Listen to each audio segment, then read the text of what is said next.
हाय दोस्तों, आज का सब्जेक्ट है पॉलिटी और इसमें टॉपिक है भारत का संवैधानिक विकास। भारत का संवैधानिक विकास 1600 ईस्वी में east India company British Bharat में व्यापार करने आए महारानी एलिजाबेथ फर्स्ट के चार्टर द्वारा भारत में व्यापार करने का अधिकार प्राप्त है। 1858 में सिपाही विद्रोह के परिणाम स्वरूप ब्रिटिश ताज क्राउन ने भारत का उत्तरदायित्व प्रत्यक्षतः अपने हाथों में ले लिया और यह शासन 15 अगस्त 1947 से स्वतंत्रता प्राप्ति तक अनवरत जारी रहा।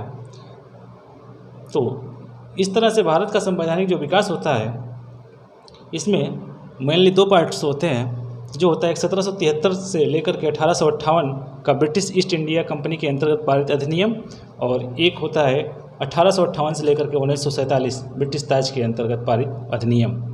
तो सबसे पहले हम बात करते हैं 1773 से लेकर के 1858 ब्रिटिश ईस्ट इंडिया कंपनी के अंतर्गत पारित अधिनियम का। तो 1773 का एक रेगुलेटिंग एक्ट आया था, जिसमें मेन पॉइंट ये है कि सर्वोच्च न्यायालय की स्थापना की गई थी। इस एक्ट के द्वारा मद्रास एवं मुंबई के गवर्नर जनरल के अधीन कर दिया गया था। यानी मद्रास एवं मुंबई के गवर्नर को बंगाल के गवर्नर जनरल के अधीन कर दिया गया था। कंपनी के कर्मचारियों, निजी व्यापार एवं भारतीयों से उपहार लेने पर प्रतिबंध लगा दिया गया था।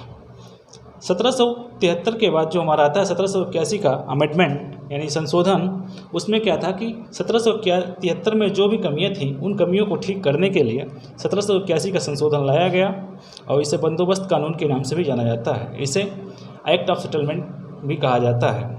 गवर्नर जनरल तथा काउंसिल को सर्वोच्च न्यायालय से मुक्त कर दिया गया था। इसके बाद हमारा आता है पिट्स इंडिया एक्ट 1784। द्वैध शासन का प्रारंभ होता है इसमें।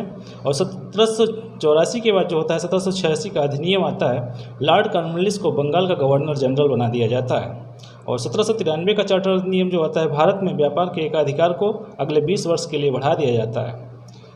चार्टर कानून 1813 एकाधिकार को समाप्त करके दिया जाता है, परंतु चाय और चीनी पर जारी रहता है। कहने का मतलब जो हमारा चार्टर कानून 1813 आया था 1793 में, जो 20 वर्ष को बढ़ा दिया गया था, उसको एकाधिकार को समाप्त कर दिया जाता है, लेकिन चाय और चीनी पर जारी रहता है। 1833 का चार्टर अधिनियम बंगाल के गवर्नर जनरल को भारत का गवर्नर जनरल बना दिया जाता है। सिविल सेवकों के लिए खुली प्रतियोगिता का प्रारंभ करने का प्रयास किया गया था, परंतु फाइनली जो 1873 का चार्टर के द्वारा प्रारंभ किया जाता है। कहने मतलब कई बार ये क्वेश्चन पूछा जाता है कि सिविल सेवकों के लिए खुली प्रतियोगिता का प्रारंभ करने का प्रयास कब किया गया था, तो हमारा होगा 1833 का चार्टर अधिनियम।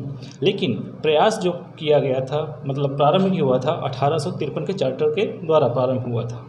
तो इस तरह से हमारा 1773 से लेकर के 1858 का ब्रिटिश ईस्ट इंडिया कंपनी के अंतर्गत जो पालित अधिनियम थे। अब इसके बाद हम सेकंड पार्ट पर इसके चलते हैं, जो कि 1858 से लेकर के 1947 तक ब्रिटिश ताज के अंतर्गत पारित अधिनियम है। इसमें कुछ अधिनियम को हम देखते हैं। 1858 का जो हमारा भारत सरकार अधिनियम था, इसमें गवर्नर जनरल का पदनाम बदलकर वायसराय कर दिया जाता है, और पहला वायसराय जो कई बार पूछा जाता है वो कैनिंग था। और कंट्रोल बोर्ड निदेशक कोर्ट को समाप्त कर दिया जाता है और द्वैध शासन प्रारंभ किया जाता है। कहने का मतलब जो था, कंट्रोल बोर्ड निदेशक कोर्ट को समाप्त कर दिया जाता है, यानी द्वैध शासन को समाप्त कर दिया जाता है। इसमें 1858 का भारत शासन अधिनियम में।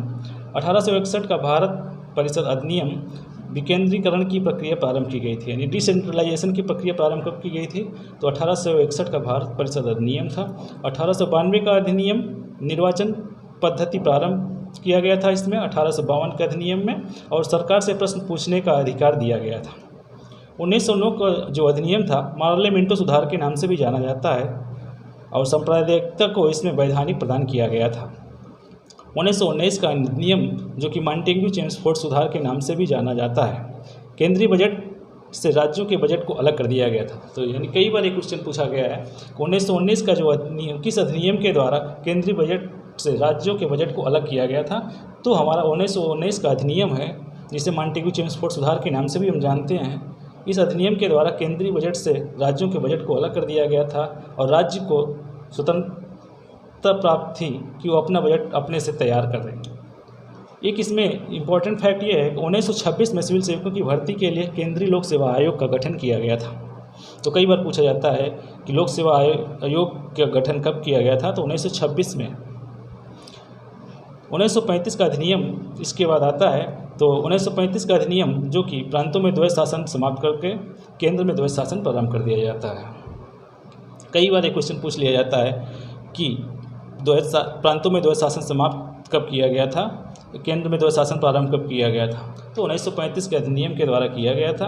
रिजर्व बैंक की स्थापना 1935 के अधिनियम के द्वारा हुआ था। संघीय न्यायालय 1937 की स्थापना की गई थी और बर्मा को भारत से अलग कर दिया गया तथा 2 नए प्रांत सिंध एवं उड़ीसा का गठन किया गया था। तो इस तरह से हमारा भारत का संवैधानिक विकास होता है। इसको मैंने समराइज किया आपके साथ।